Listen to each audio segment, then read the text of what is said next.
आप देख रहे हैं जुनून तेरे इश्क का भाग 6। आप सभी का तहे दिल से आभार दोस्तों, आप सब लोग इस कहानी को अपना प्यार दे रहे हैं। आज का भाग शुरू करने से पहले आपको एक ज़रूरी खबर से अवगत कराना चाहते हैं। दोस्तों, हमारे इस चैनल पर कुछ टेक्निकल इश्यूज़ के चलते इस कहानी के आगे के भाग कल रात 8 बजे से हमारे दूसरे चैनल आओ सुनाओ कहानी पर प्रसारित किए जाएंगे। तो जो लोग इस कहानी को सुन पा रहे हैं वो हमारे दूसरे चैनल के माध्यम से पूरी कर सकते हैं। चलिए चलते हैं कहानी की ओर। आद्रिका रुको, वो तेज आवाज में बोला तो आद्रिका को मन मार कर रुकना पड़ा। वो उसकी ओर पलटी। देवांश तेज कदमों से उसकी तरफ आने लगा। आसपास के लोग उन दोनों को देख रहे थे। आद्रिका परेशान हो उठी। देवांश उसके करीब आया तो उसने घबराकर एक कदम पीछे लेना चाहा, लेकिन तभी देवांश ने उसकी कलाई पकड़ ली। देवांश ने आद्रिका की कलाई पकड़ ली तो आद्रिका ने चौंक कर उसे देखा। देवांश ने उसकी कलाई पर पकड़ कस ली और उसे पार्किंग एरिया की तरफ ले जाने लगा। आद्रिका एकदम से सख्ते में आ गई। देवांश उसे अपनी कार के पास ले आया। प्रॉब्लम क्या है तुम्हारी? क्यों मुझे इरिटेट कर रही हो? देवांश ने गुस्से में पूछा। तुम्हारी प्रॉब्लम क्या है? तुम क्यों मुझे बेवजह परेशान कर रहे हो? समझते क्या हो खुद को? तुम्हारी हिम्मत कैसे हुई मुझे फोन करने की? आद्रिका ने झटका देकर अपना हाथ छुड़ाया और गुस्से में चीखते हुए बोली। पार्किंग एरिया में कोई भी नहीं था। वो बहुत परेशान हो गई थी देवांश की वजह से। तुम ना मेरी बात ध्यान से सुनो, मैं तुमसे डरती नहीं हूँ और ना ही मुझे तुमसे कोई मतलब है। मेरी अब तक तुमसे जितनी भी बात हुई वो सिर्फ और सिर्फ माही की वजह। और जिस दिन तुमने माही से रिश्ता तोड़ा, मेरे साथ भी तुम्हारी जो जान पहचान थी वो उसी दिन खत्म हो गई थी। अब तुम मेरे लिए अजनबी हो और मैं तुम्हारे लिए। इसीलिए आइंदा से ना मुझे फ़ोन करना, ना ही मुझसे ये उम्मीद करना कि मैं तुमसे मिलने आऊँगी। आद्रिका जितने गुस्से में आकर सख्ती से बोल सकती थी उसने बोल दिया। उसे लगा था देवांश उसकी बातें सुन या तो डर जाएगा या चुपचाप अपने कदम पीछे ले लेगा, लेकिन वो भी देवांश को जानती नहीं थी। उसने किसी से डरना सीखा ही नहीं था। उसने चुपचाप आद्रिका की बात सुनी तो आद्रिका को लगा कि वो उसकी बात समझ गया। वो कहाँ से जाने लगी, तभी देवांश ने उसका हाथ पकड़कर अपनी ओर खींचा और आद्रिका किसी रेशमी डोरी की तरह उसके करीब खींचती चली आई। देवांश ने एक हाथ मजबूती से उसकी कमर पर रखा, दूसरे हाथ से उसके चिन को उठाकर उसका चेहरा अपनी ओर किया। आद्रिका की आंखों में हैरत भरी थी, जबकि देवांश के चेहरे पर हल्की मुस्कुराहट थी। इतनी नफरत है मुझसे, क्यों है तुम्हें? पहले दिन से देख रहा हूँ कि तुम्हारी ओर एक कदम बढ़ाता हूँ तो तुम 2 कदम पीछे हो जाती हो। तुम्हें पता है तुम पहली लड़की हो जिसने मुझसे प्रॉब्लम है, वो भी इस हद तक। प्रैक्टिकली तो मुझे तुम्हारी बातों को अपने दिल दिमाग पर हावी करके तुमसे दूर हो जाना चाहिए, क्योंकि तुमने खुले शब्दों में मेरी इंसल्ट की है। लेकिन मैं अब तुमसे दूर नहीं जाऊंगा, क्योंकि मैं तुमसे दूर जाना ही नहीं चाहता। क्यों कर रहे हो तुम ये सारी बकवास? आद्रिका ने दांत पीसते हुए पूछा। क्योंकि मैं तुम्हें अपने पास रखना चाहता हूँ। बहुत परेशान किया है ना तुमने मुझे अब तक, अब मेरी बारी है। देवांश ने आखिर की बात अपना चेहरा उसके कान के पास ले जाकर धीरे से बोली तो आद्रिका के अंदर छुरछुरी सी दौड़ गई। जो उन दोनों के पीछे ही उस तरफ आई थी उनकी बातें तो नहीं सुन सकती थी, लेकिन देवांश को आद्रिका के इतना करीब देख उसके अंदर कहीं कुछ टूट सा गया। देवांश इतने वक्त में कभी इतने करीब नहीं गया था। इनफैक्ट कभी गलती से उसके हाथ तक नहीं लगाया। आद्रिका को कितने हक से खुद के करीब कर रखा था उसने। क्या देवांश की आद्रिका में इंटरेस्ट दे रहा है, ये सवाल उसके दिमाग में कौन था तो उसका दिमाग कुछ लम्हे को ब्लैंक हो गया। तुम्हें मुझसे क्या चाहिए? आद्रिका खुद को देवांश के पकड़ से छुड़ाने की कोशिश करते हुए बोली, लेकिन देवांश की पकड़ बहुत मजबूत थी। तुम चाहिए मुझे, शादी कर लो मुझसे। देवांश उसके चेहरे पर नजरें जमाकर बोला तो आद्रिका जो उससे खुद को छुड़ाने की कोशिश कर रही थी उसकी बात सुनकर उसके हाथ खुद ब खुद रुक गए। उसने चौंक कर देवांश को देखा। वो अपनी गहरी नजरों से उसे ही देख रहा था। तुम्हें पता है, जब तुम पहली बार मुझसे मिलने आई थी तो मैं देखते ही जान गया था कि तुम माही नहीं हो, कोई और हो, लेकिन मैं चुप रहा। पता है क्यों? देवांश ने अपना चेहरा उसके करीब बढ़ाया तो आद्रिका की सांसें थम सी गई। क्योंकि तुम्हारा चेहरा पहले दिन से मुझे अट्रैक्ट कर रहा था। मुझे तुम्हारे बारे में जानना था, इसीलिए मैं तुम दोनों को के झूठ को सच बनाकर चलता रहा। 1 महीने के लिए यहाँ से दूर भी गया, लेकिन तुम मेरे जहन से नहीं निकली। और अब मैं चाहता भी नहीं हूँ कि तुम मेरे जहन से निकलो, क्योंकि अब मैं तुम्हें अपनी ज़िंदगी में शामिल करने वाला हूँ बहुत जल्द। देवांश उसके चेहरे को अपनी उंगलियों से छूते हुए बोला। आद्रिका का दिल धक से रह गया। देवांश अपनी बात कहकर आद्रिका से एक कदम पीछे हो गया। उनके करीब आई माही के कानों में जब देवांश की बात पड़ी तो उसकी आंखों में खुद ब खुद नमी आ गई। ख्यालात तो तुमने बहुत अच्छे सजा लिए हैं, लेकिन अफसोस कभी पूरे नहीं होंगे। मैं तुम जैसे इंसान से शादी करना तो दूर, कोई रिश्ता भी नहीं रखना पसंद करूंगी। इसीलिए बेहतर होगा कि तुम मुझसे दूर रहो। आद्रिका उसे उंगली दिखाते हुए गुस्से में बोली।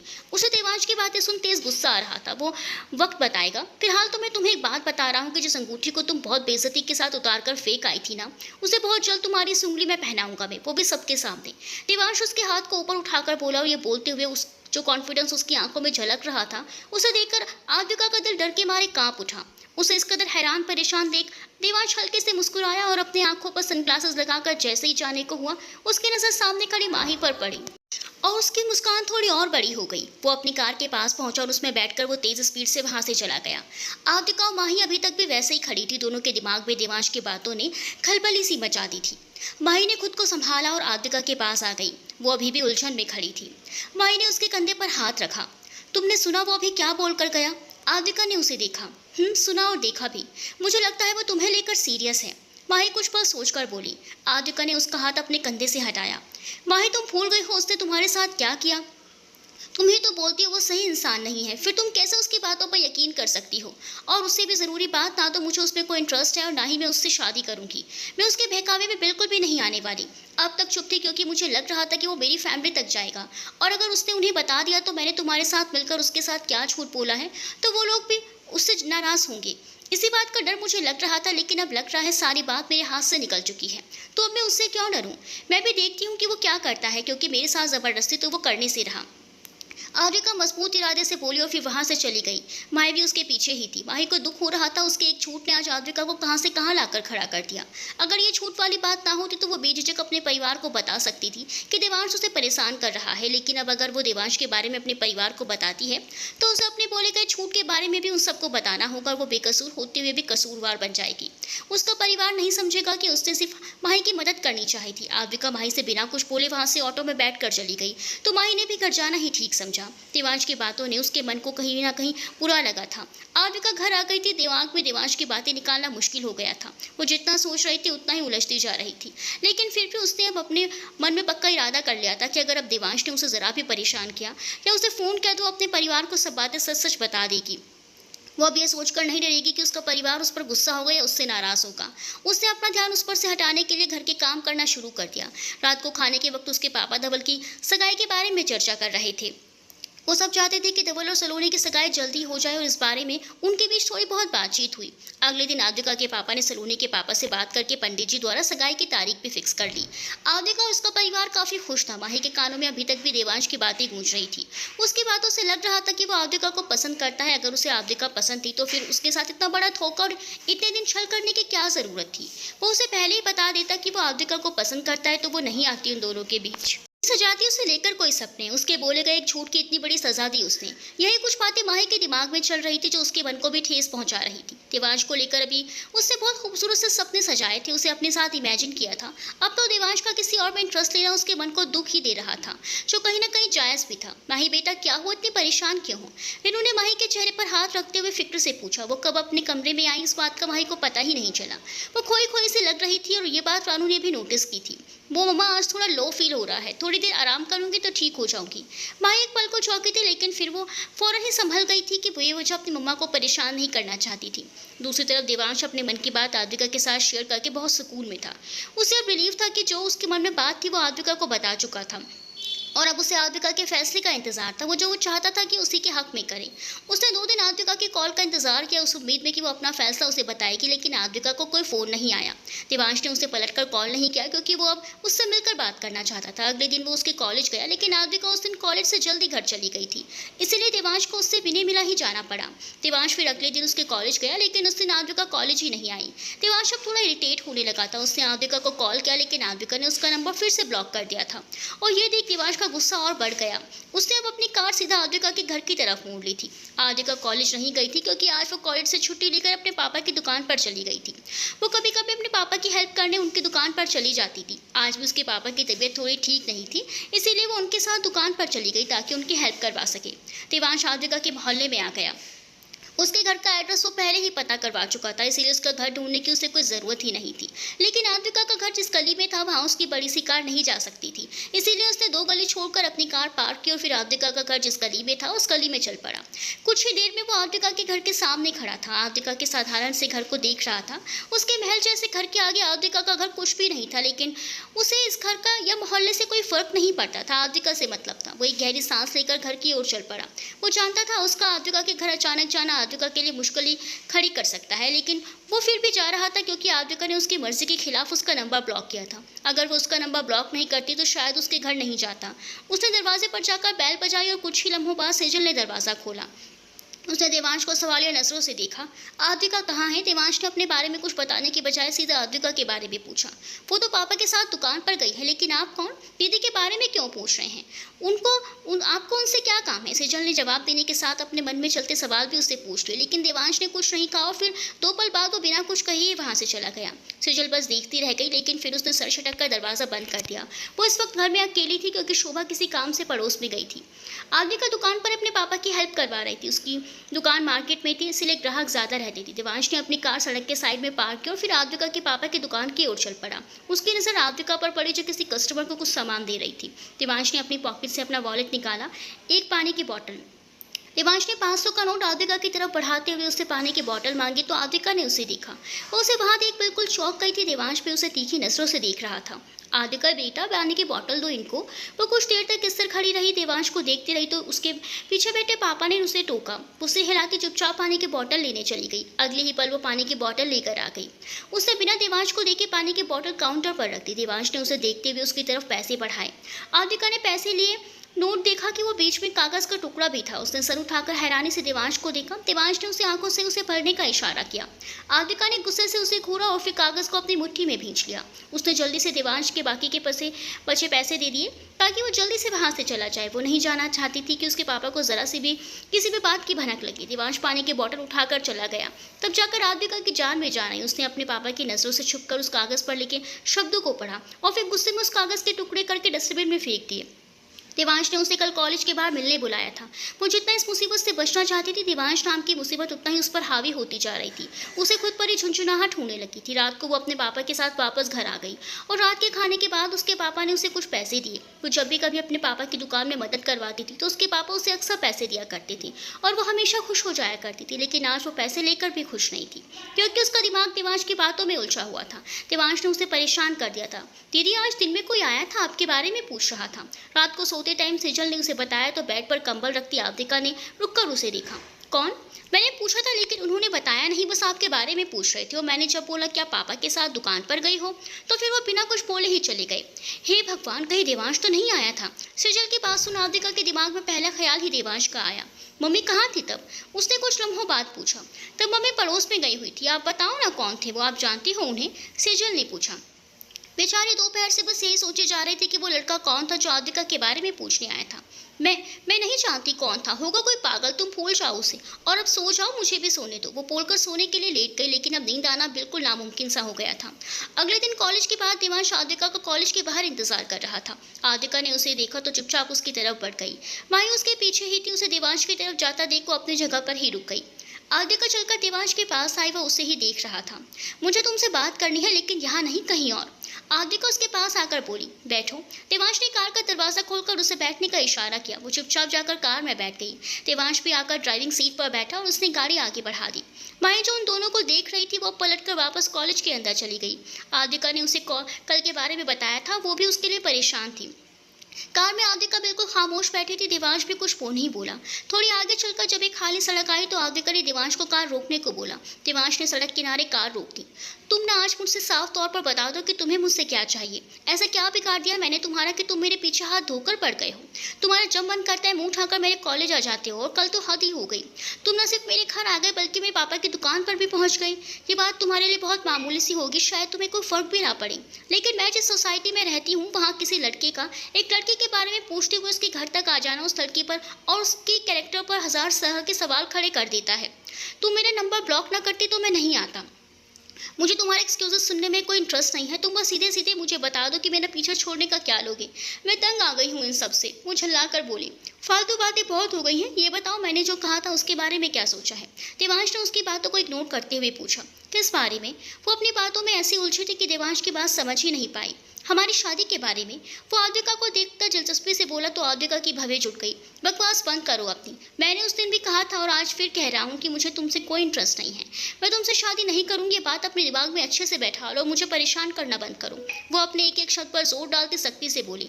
देवांश जो अब तक शांत था उसकी बातों से कुछ इरिटेट हो गया। और क्यों नहीं करनी है तुम्हें मुझसे शादी? वो उसकी कलाई पकड़कर उसे अपनी ओर खींचते हुए बोला तो आद्विका थोड़ा घबरा गई। वो बहुत हिम्मत करके उसकी कार में अकेले बैठी थी और अब देवांश की इस हरकत से उसका घबराना लाजमी था। हाथ छोड़ो मेरा, वरना मैं चिल्लाऊंगी। आदिका अपने डर पर काबू करके उसकी आंखों में देखकर बोली, लेकिन देवांश पर कोई असर नहीं हुआ। पहले बताओ शादी क्यों नहीं करनी मुझसे, क्या कमी है मुझ में? कमी? एक कमी हो तो बताओ, लेकिन तुम तो कमियों की खान लगते हो। वो गुस्से में बोली। रियली? देवांश ने उसकी ओर भवें उचकाई। यस। अफसोस तुम्हें जिंदगी भर साथ तो मेरे ही रहना है, वो भी मेरी बहुत सारी कमियों के साथ। मैं तुम्हारे साथ एक लम्हा ना रुकूं। देखो मैं आखिरी बार समझा रही हूँ, आइंदा से मेरा पीछा मत करना, मेरे सामने मत आना, वरना मैं अपने पापा और भैया को बता दूंगी तुम्हारे बारे में। मेरे भैया तुम्हें बहुत मारेंगे, तुम्हारे ये शादी वाले सारे भूत उतर जाएंगे। तुम्हें जिससे जो बोलना है बोल सकती हो, आई डोंट केयर। मुझे बस तुम्हारी हाँ का इंतजार था, लेकिन अब लगता है कि तुम्हारी हाँ या ना से मुझे कोई मतलब नहीं होना चाहिए। उसकी बातें सुन आदिका उससे गुस्से से घूर कर रह गई। मतलब क्या है तुम्हारा, जबरदस्ती करोगे मेरे साथ? आदिका ने उसे घूर कर पूछा। क्या करूं, तुमने कोई ऑप्शन भी नहीं छोड़ा है। यहाँ से कुछ दूरी पर एक मंदिर है, सोच रहा हूँ वहाँ चलकर शादी कर लेते हैं अभी इसी वक्त। देवांश की बातों से आदिका के पैरों तले जमीन खिसक गई। उसकी आंखों में अचानक ही डर और घबराहट उतर आई। तुम पागल हो गए हो क्या? देवांश कार स्टार्ट करने लगा तो आदिका ने जल्दी से कार की चाबी निकाल ली। वो एकदम से घबरा गई थी और उस पर वो देवांश के साथ इस वक्त कार में अकेली थी। ये बात उसे और ज्यादा डरा रही थी। अब क्या हुआ? तुम्हें मजाक लग रही है ना मेरी बात? तुम्हें लग रहा है कि मैं शादी के नाम पर तुम्हारे साथ मजाक कर रहा हूँ? चलो फिर मैं बता देता हूँ कि मैं कितना सीरियस हूँ तुम्हारे लिए, और सच में तुमसे शादी करना चाहता हूँ। शादी कर लूंगा तब तो हो जाएगा ना तुम्हें मुझ पर यकीन? देवांशु से देखता संजीदगी से बोला। नहीं मतलब हाँ, मुझे तुम पे यकीन हो गया है। मैं समझ गया हूँ कि तुम अपनी बात को लेकर कितने सीरियस हो, लेकिन शादी ऐसे थोड़ी ना होती है बिना परिवार, बिना बड़ों के आशीर्वाद की। मेरा मतलब है शादी तो तब होगी ना जब हमारा परिवार हमारे रिश्ते के लिए राजी होगा। वो हमारा रिश्ता तय करेंगे तभी तो हमारी शादी होगी ना। और रिश्ता तो तय तभी होगा जब तुम अपने परिवार के साथ मेरे घर लेकर आओगे। वो इस वक्त जो मुंह में आ रहा था अपने बचाव के लिए बोले जा रही थी। मतलब अगर मैं अपने पेरेंट्स के साथ तुम्हारे घर रिश्ता लेकर आऊंगी तो तुम मना नहीं करोगी? देवांश ने उसकी बातों को सोचते हुए पूछा तो आदिका को तो जैसे सांप सूंघ गया। वो समझ ही नहीं पाई कि अब क्या बोले। अगर तुम्हारे मम्मी पापा खुद रिश्ता लेकर आएंगे तो नहीं करूंगी बना। वो जाने क्या सोचकर बोली थी, लेकिन उसकी बात सुन देवांश के चेहरे पर जरूर हल्के से मुस्कान आ गई थी। जैसे देख आदिका मन ही मन कुड़ गई। देवांश ने कार वापस कॉलेज की तरफ मोड़ी और आदिका खिड़की से बाहर देखते हुए कुछ सोच रही थी। देवांश ने आदिका को कॉलेज ड्रॉप किया और फिर वहां से चला गया। आदिका खुशी खुशी कॉलेज के अंदर आ गई, जहाँ माही बेचैनी से उसी का इंतजार कर रही थी। आ गई तुम? क्या बातें हुई तुम दोनों के बीच? होना क्या था, जो मैं सोच कर गई थी वो हो गया। मैंने अपनी बातों में उसे ऐसा फंसाया कि वो अब कभी मुझे परेशान करने की हिम्मत नहीं करेगा। उसके पेरेंट्स उसकी अच्छे से क्लास लेंगे, सारे भूत उतार देंगे उसके मुझसे शादी करने की। आदिका ने आराम से जवाब दिया। ऐसा किया क्या है तुमने जो अब वो अपने कदम पीछे ले लेगा? माही ने उसे गौर से देखते हुए पूछा। मैंने कुछ नहीं किया है, करेंगे तो उसके पेरेंट्स। पता है मैंने उससे बोला कि वो अगर अपने पेरेंट्स के साथ मेरे घर रिश्ता लेकर आएगा तभी मैं उससे शादी करूंगी। अब सोचो, जब वो अपने पेरेंट्स से ये कहेगा कि वो मुझसे, जिसने तुम्हारे साथ मिलकर उससे कई झूठ बोले थे, मुझसे शादी करना चाहता है, तो उसके पेरेंट्स का क्या रिएक्शन होगा? मुझे तो लगता है उसके पापा 2-4 थप्पड़ ही मार देंगे उसे। अपने पापा का एक झन्नाटेदार थप्पड़ खाएगा ना तो मुझसे शादी करने के सारे ख्याल दिमाग से निकल जाएंगे। मैंने तो उससे साफ साफ कह दिया कि वो मेरे घर अपने पेरेंट्स के साथ ही आए, वरना मैं उससे हरगिज़ शादी नहीं करूंगी। और मुझे पूरा यकीन है उसके पेरेंट्स कभी राजी नहीं होंगे। एक तो वो लोग मुझसे नाराज हैं और दूसरा हमारे और उनके फैमिली स्टेटस में बहुत फर्क है, तो शादी तो हो ही नहीं सकती।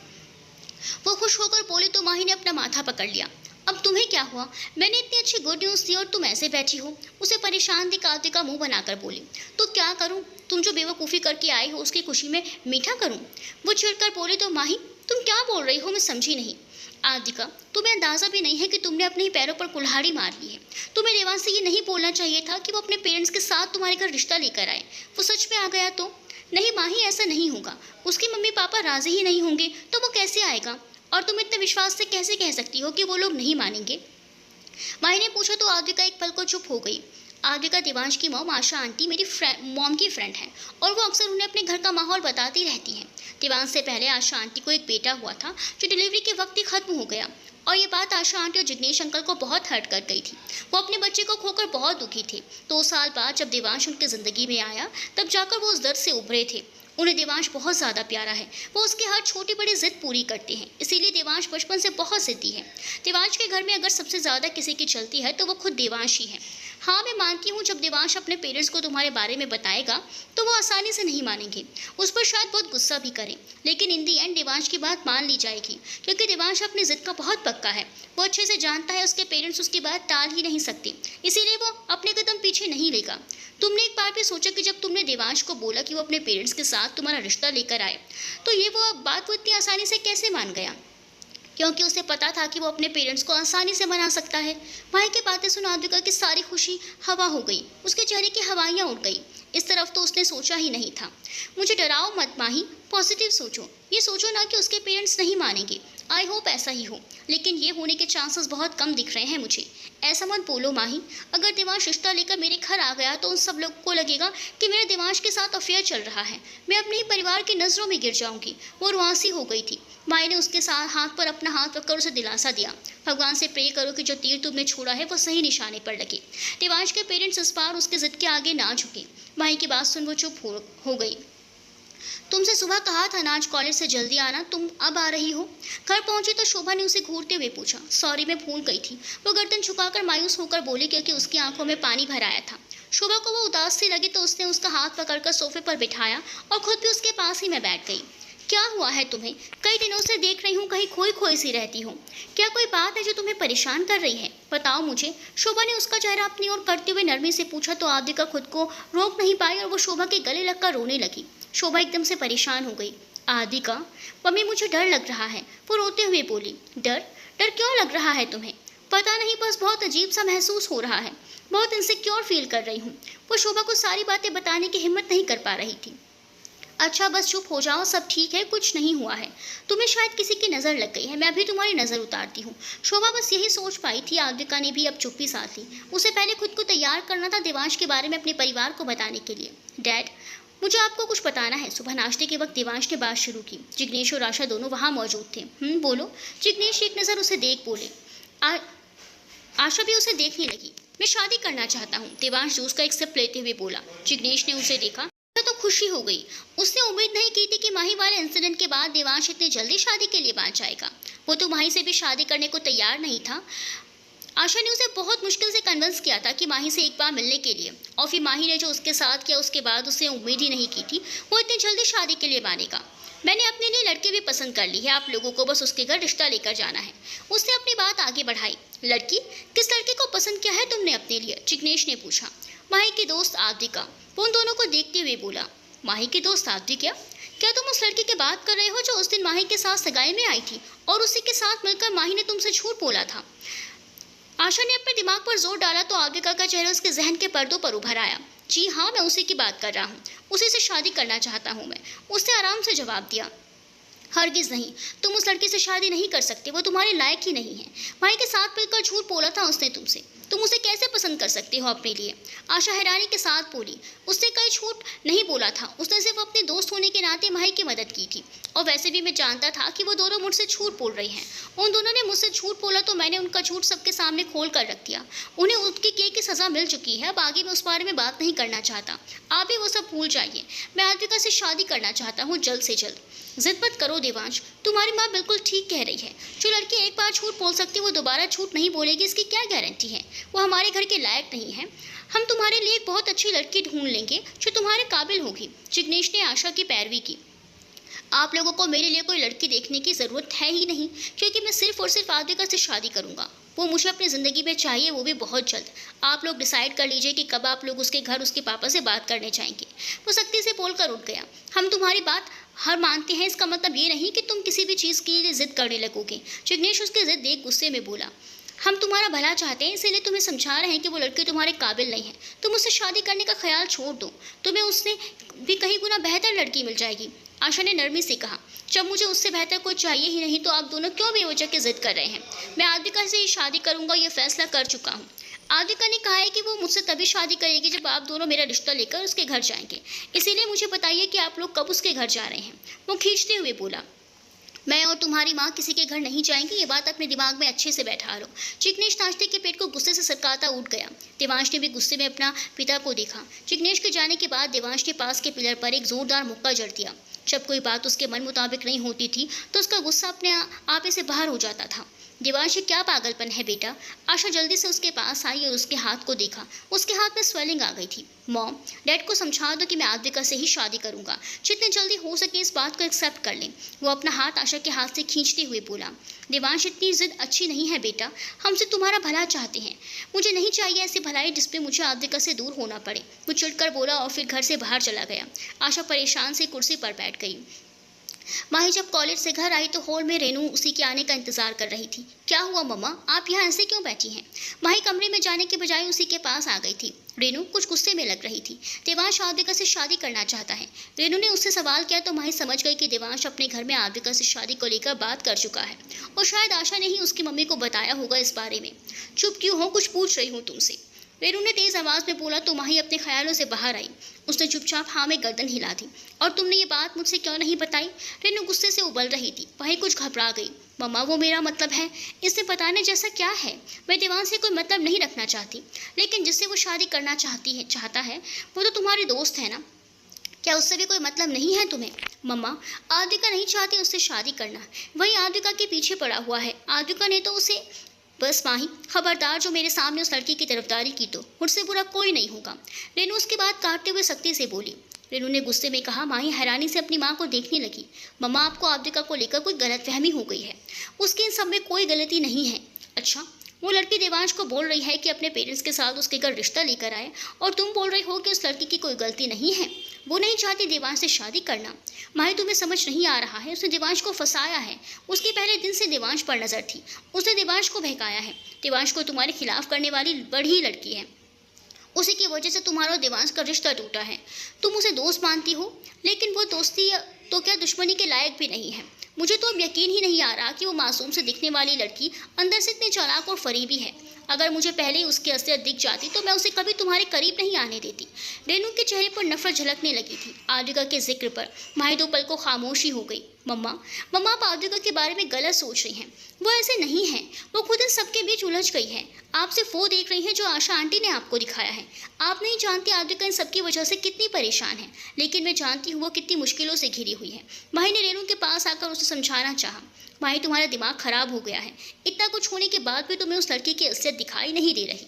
तुम उसकी दोस्ती में अंधी हो चुकी हो, लेकिन मैं तुम्हें अब और पागलपन नहीं करने दूंगी। आज के बाद तुम उस लड़की से दूर रहोगी। रेनू ने उसे उंगली दिखाकर वार्न किया।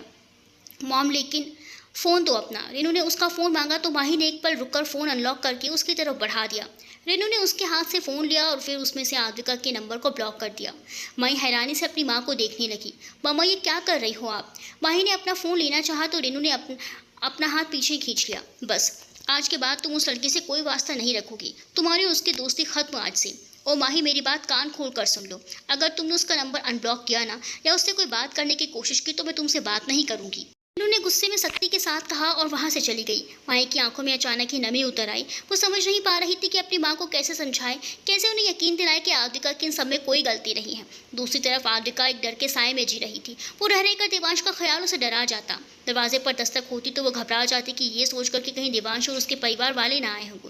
वो बहुत कोशिश करती अपने परिवार को देवांश के बारे में बताने की, लेकिन हिम्मत नहीं जुटा पाती थी। और फिर धवल और सलोनी की सगाई की डेट फिक्स हो गई थी। इस वजह से घर में सगाई की तैयारियों का शोर सा रहता था। ऐसे में वो कैसे और किसे बताती देवांश के बारे में? वह सो मन ही मन भगवान से प्रार्थना करती थी कि देवांश के परिवार वाले उसकी बात ना माने। बस एक यही रास्ता दिख रहा था उसे देवांश से बचने का। अगले दिन वो अपनी मम्मी के साथ बाजार चली गई। सलोनी के लिए सामान खरीदना था। सेजल भी उनके साथ ही गई थी। 2 दिन बाद धवल और सलोनी की सगाई थी। वो तीनों शॉपिंग करके शाम तक घर लौटी। देवांश से ये बात किए 2 दिन बीत गए थे। इस बीच वो ना तो घर आया और ना ही उसने फ़ोन किया था। तो आद्विका की टेंशन थोड़ी कम हुई, लेकिन इस बार वो बिल्कुल बेफिक्र नहीं हुई थी, क्योंकि वो जब टेंशन फ्री होती थी तभी देवांश नाम की सुनामी उसकी ज़िंदगी में आ जाती थी। आद्विका ने कई बार माही को भी फ़ोन किया, लेकिन उसका फ़ोन नहीं लगा। वो उसे अपने भाई की सगाई के बारे में बताना चाहती थी, लेकिन बहुत बार फ़ोन करने के बाद भी उसका फ़ोन नहीं लगा और माही के घर का नंबर उसके पास नहीं था। इसीलिए उसने उसके घर जाकर उसे इन्वाइट करने का सोचा। दूसरी तरफ देवांश उस सुबह हुई अपने पापा के साथ बहस के बाद वो घर वापस नहीं आया था। ये उसका हमेशा का था। जब कभी भी उसकी अपने पेरेंट्स के साथ किसी बात पर आर्ग्यूमेंट हो जाती तो वो अक्सर घर जाना अवॉइड कर देता था, और इस बार भी उसने यही रास्ता अपनाया। लेकिन इस बार उसकी इस हरकत पर उसके पेरेंट्स परेशान हो गए थे, और उनकी फिक्र का कारण था कि उन्हें नहीं पता था देवांश कहाँ गया है।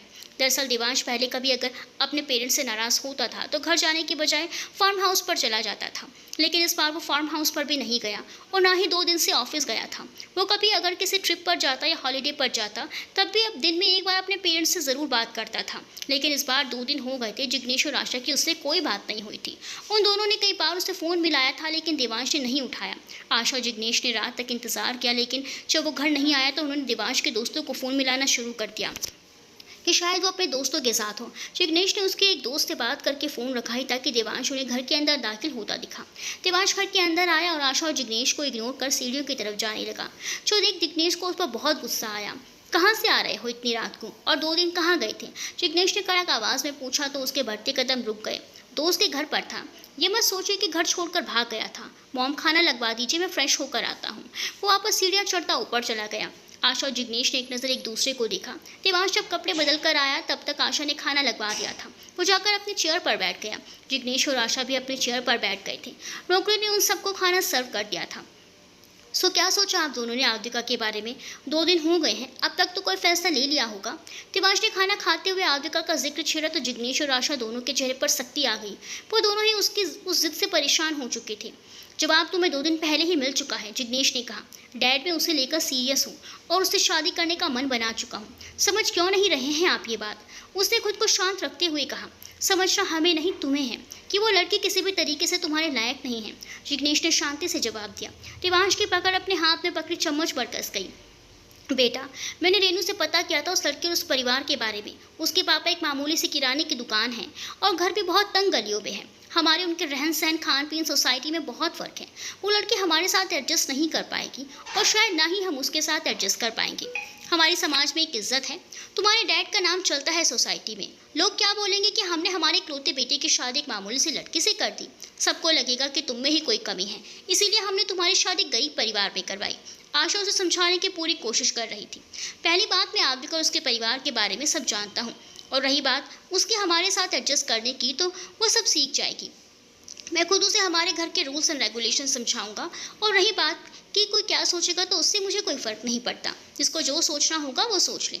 मुझे किसी की सोच से ज़रा भी फ़र्क नहीं पड़ता। मैं आप दोनों को सुबह तक वक्त देता हूँ, आराम से सोच लीजिए और सुबह मुझे अपना डिसीजन बता दीजिएगा और कोशिश करिएगा कि फ़ैसला मेरे हक़ में ही हो, क्योंकि अगर ऐसा नहीं हुआ तो शायद आप दोनों को मुझे हमेशा के लिए खो देंगे। देवांश अपनी बात कहकर वहाँ से चला गया, जबकि शोभा और जिग्नेश उसकी बातें सुनकर सकते में आ गए। अगली सुबह आद्विका माही के घर जाने के लिए अपने घर से निकल गई। वो 2 दिन से कॉलेज भी नहीं जा रही थी, इसीलिए उसकी माही से कोई बातचीत भी नहीं हो पाई थी। माही के घर पहुंचकर उसने एक नौकर को माही को बुलाकर लाने को कहा, तो नौकर माही को बुलाकर लाया। माही आद्विका को देखकर उसके गले लग गई। आद्विका ने भी मुस्कुराकर उसकी पीठ पर हाथ रखा। क्या हुआ है तुम्हें और तुम्हारे फ़ोन को? पता है कितने फ़ोन किए मैंने तुम्हें, और तुम्हें ने एक बार भी मुझे कॉल बैक नहीं की। ये कभी नहीं सोचा कि परेशान हो रही होगी तुम्हारे लिए। बड़ी अच्छी दोस्ती निभाती हो तुम। वो उसे झूठी नाराज़गी दिखा रही थी, तभी माही खामोशी से उसकी बातें सुनती रही। उसकी दोस्ती छोड़ो, अपनी दोस्ती का बताओ। तुमने तो बहुत कमाल की दोस्ती निभाई है माही से। रेनू आकर उन दोनों के बीच खड़ी हो गई थी। आंटी, मैं उस दिन के लिए वाकई बहुत शर्मिंदा हूँ। आद्विका को लग रहा था कि रेनू अभी तक भी उससे माही की सगाई वाली बात पर नाराज़ है। शर्मिंदा? और वो भी तुम जैसी लड़कियों को शर्म आती ही कहाँ है? अगर थोड़ी सी भी शर्म होती तुम्हारे अंदर तो अपने दोस्त के साथ इतना बड़ा धोखा नहीं करती। वो हिकारत से बोली तो आद्विका ने चौंक कर उसे देखा। रोनी को बात समझ नहीं पाई थी। मम्मा, आप प्लीज़ अंदर जाओ, मैं बात कर रही हूँ ना आद्विका से, प्लीज़। माही नहीं चाहती थी रेनू कुछ भी गलत बोलकर आद्विका का दिल दुखाए। क्या बात करोगी तुम बहुत सीधी हो माही, और तुम्हारे इसी सादेपन का ये फ़ायदा उठाती हैं। आप क्या कहना चाहती हैं आंटी? आद्विका को अब लगने लगा था कि बात वो नहीं है जो वो समझ रही है, बल्कि बात कुछ और ही है। यही कि तुम एक बहुत चालबाज लड़की हो। मेरी बेटी की खुशियाँ छीनी हैं तुमने। वो तुम हो जिसने देवांश और माही के बीच में गलतफहमियाँ पैदा करने का एक भी मौका नहीं छोड़ा। तुम्हारी पहले दिन से देवांश पर नज़र थी। माही को धोखे में रखकर देवांश को बरगलाने की कोशिश करती रही तुम, और तुमने उसे फंसा भी लिया। तभी तो तुमसे शादी करने के लिए वो अपने परिवार से लड़ रहा है। रेनू ने दांत पीसते हुए उसे काफ़ी कुछ सुना दिया था, और रेनू के सारे इल्ज़ाम सुनकर आद्विका का दिमाग सुन्न हो गया। उसने उम्मीद भी नहीं की थी कि रेनू उसके बारे में ऐसा कुछ सोचेगी। माही का सर शर्मिंदगी से झुक गया। वो आज आद्विका के सामने बहुत ज़्यादा शर्मिंदा हो गई थी। चली जाओ यहाँ से, और आइंदा से माही से मिलने की या उससे फ़ोन करने की कोशिश भी मत करना। तुम्हारा मुझसे कोई वास्ता नहीं है। तुम माही की दोस्ती के लायक नहीं हो। रेनू ने उसे जाने का इशारा किया तो आद्विका ने रेनू के पीछे खड़ी माही को देखा। माही की आंखों में पछतावे के आंसू थे। आद्विका का वहाँ एक पल और रुकना मुश्किल हो रहा था। वो भारी कदमों से वहाँ से चली गई। मम्मा, आपको आद्विका से इतनी बदतमीजी से बात नहीं करनी चाहिए थी, माही ने रोते हुए अफसोस से कहा, और फिर अपने कमरे में चली गई। To be continued.